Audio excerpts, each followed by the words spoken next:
A conspiração que derrubou e prendeu Benito Mussolini em 1943 foi tramada pelo Vaticano muitos anos antes.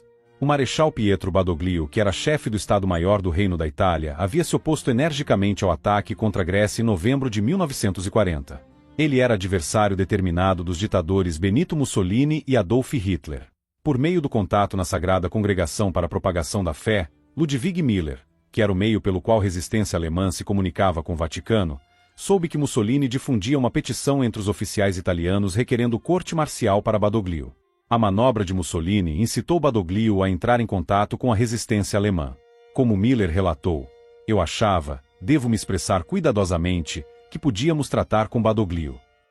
Badoglio se declarou pronto para derrubar Mussolini, desde que o Papa e o rei o apoiassem. Miller intermediou o acordo de ligação entre a resistência alemã com a resistência italiana de que se um lado levasse a cabo o golpe, o outro deveria fazer o mesmo na sequência. Por quase 2 anos, Badoglio adiou o golpe. Ele esperava que a resistência alemã agisse primeiro. Por fim, em novembro de 1942, com a invasão da África do Norte efetuada pelos Estados Unidos, forçou-o a tomar uma iniciativa. Naquele momento, com os aliados a menos de 150 quilômetros da costa da Sicília, a posição de Mussolini se tornou insegura. Em 24 de novembro, Badoglio enviou a princesa Maria José de Saboia para discutir a mudança de regime com Monsenhor Giovanni Battista Montini, o auxiliar do Papa Pio XII.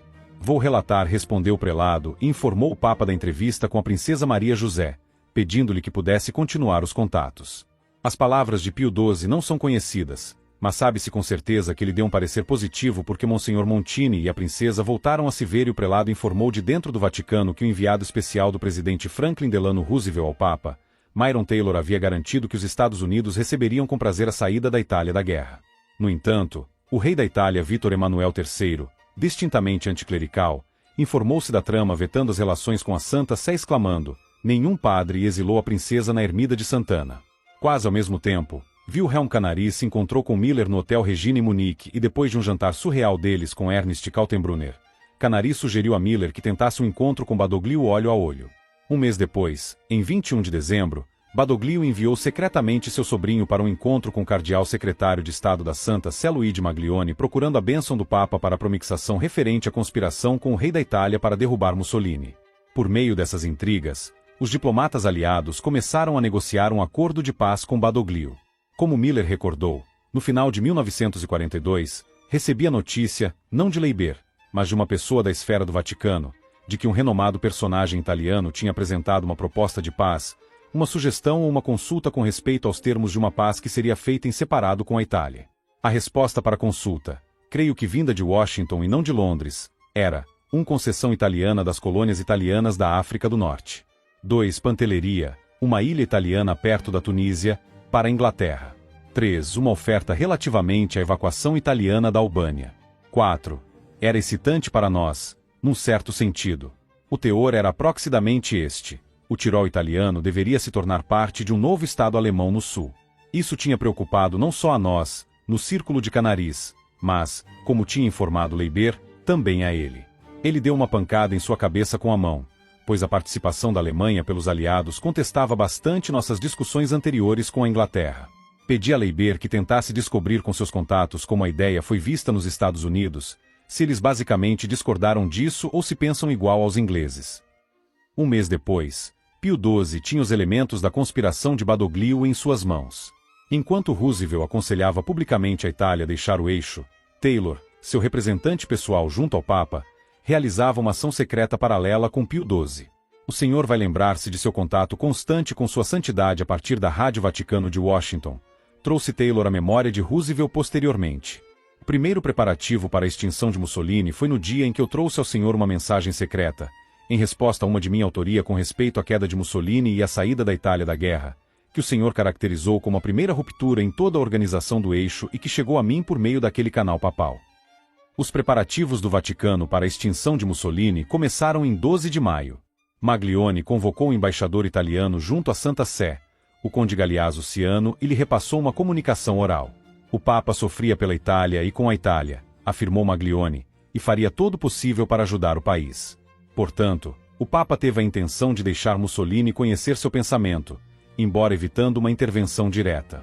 No entanto, como o padre Peter Grumpel, especialista do Vaticano a respeito de Pio XII, afirmou posteriormente, dando uma risada: claro que isso é uma maneira discreta de dizer, posso ser de alguma ajuda como mediador. Lendo nas entrelinhas, Ciano afirmou abruptamente: bem, o Duce não buscará isso.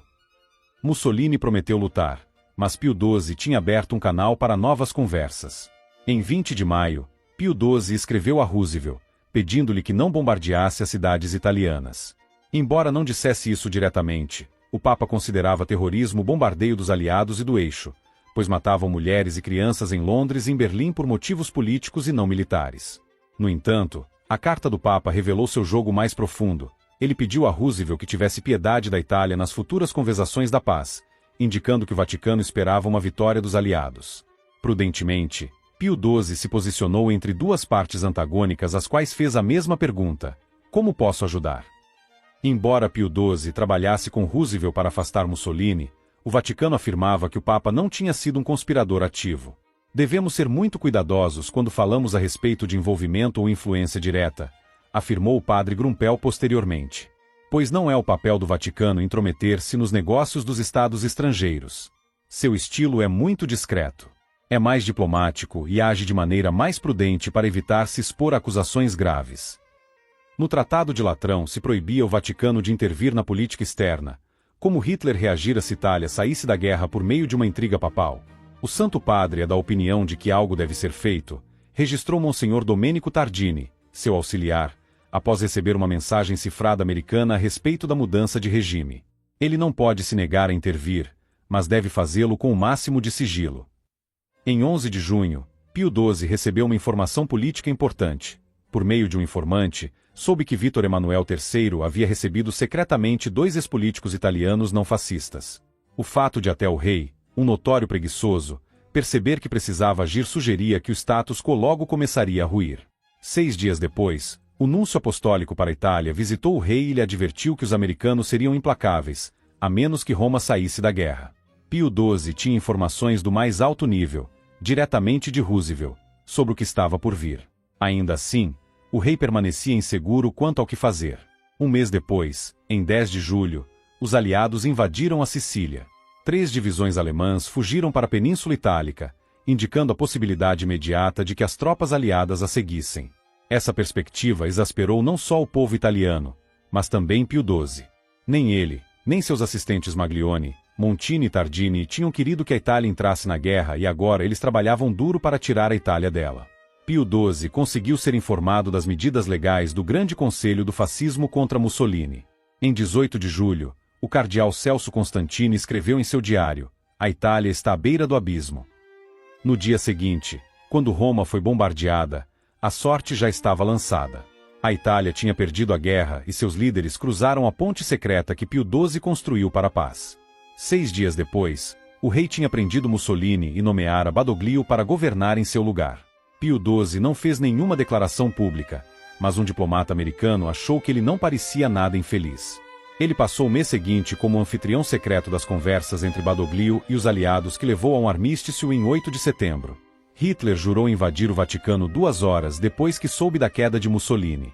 Albrecht von Kessel disse que Hitler culpava Pio XII pela queda de Mussolini, porque o Papa conversava com Roosevelt pelo telefone havia muito tempo.